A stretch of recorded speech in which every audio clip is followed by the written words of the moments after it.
Good morning children. आज के इस वीडियो में हम लोग पढ़ने जा रहे हैं independent and dependent clause.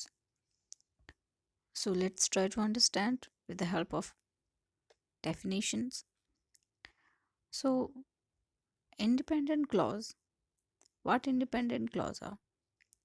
An independent clause is a group of words that contains a subject and verb and expresses a complete thought. Independent clause उसको कहेंगे जो कि ग्रुप ऑफ वर्ड्स होगा, उसमें एक सब्जेक्ट वर्ब भी होगा, साथ ही साथ उसका कोई कंप्लीट थॉट, कोई कंप्लीट मीनिंग भी निकलेगा। ओके, सो अगर उसका कंप्लीट मीनिंग नहीं निकले तो then it will be dependent clause.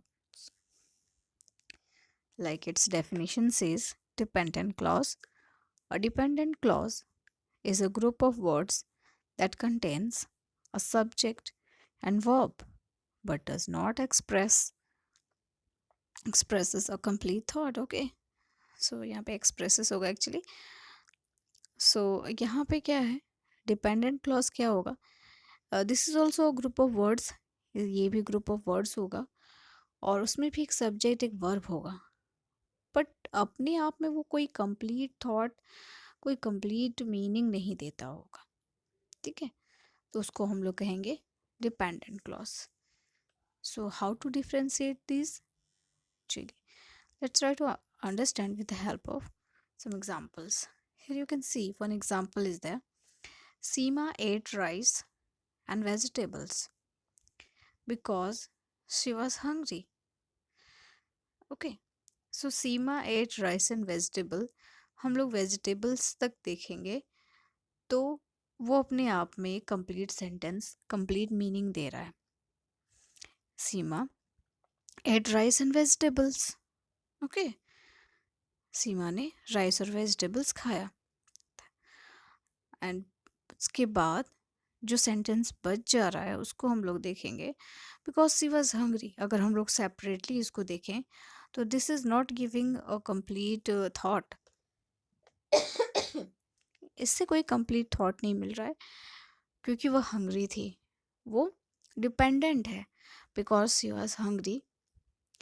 तो ये ऐसा लग रहा है कि कुछ हिस्सा इस सेंटेंस का छूटा हुआ है, उसमें हम लोग को समझ में नहीं आ रहा है बिकॉज शी वॉज हंग्री, क्योंकि वो भूखी थी, हंग्री थी। तो ऐसा लग रहा है कि इसमें कुछ इसका मीनिंग क्लियर नहीं है, कुछ इसके आगे पीछे होना चाहिए, यानी यह अधूरा है। इसको पूरा करने के लिए हम कुछ और पार्ट्स, कुछ और वर्ड्स की हमें ज़रूरत है। That's why this part is dependent clause.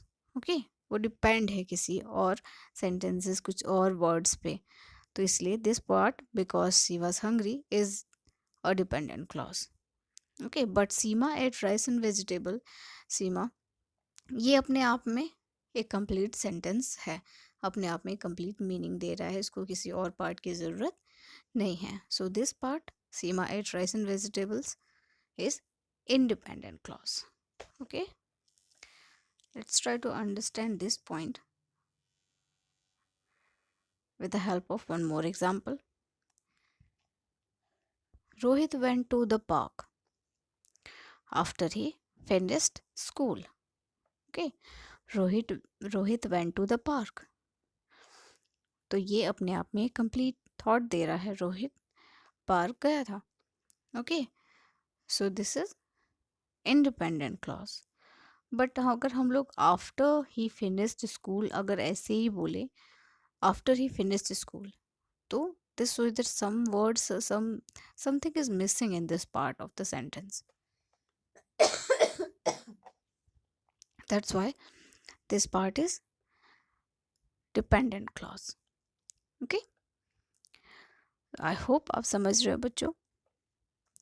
कुछ और पॉइंट्स को समझने का प्रयास करेंगे हम लोग यहाँ पे।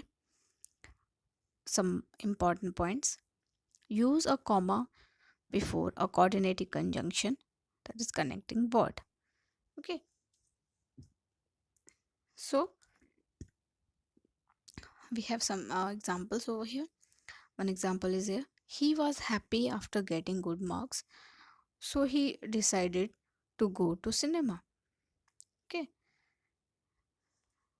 So यहाँ पे बताया जा रहा है that वो अच्छे मार्क्स उसको मिले, इसलिए वो डिसाइड करता है कि वो सिनेमा जाए.